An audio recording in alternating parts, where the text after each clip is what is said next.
Hamon, dito tayo magtatapos. Huwag kang manawa sa paggawa ng mabuti. Katulad ng sinabi kanina, huwag tayong manawa sa paggawa ng mabuti.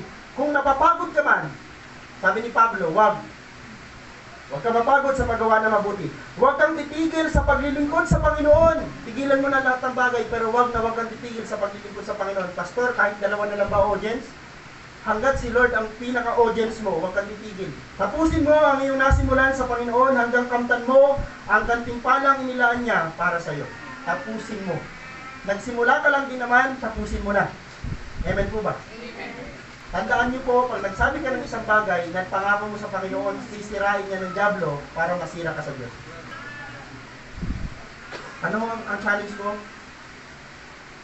Ilaban lagi natin si Lord.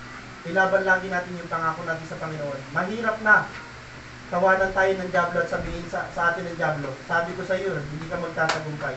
Dapat si Satanas, lagi ho nasa ilalim ng paa natin, durog ang ulo. Amen o? Praise the Lord. Palapakan natin ng Panginoon.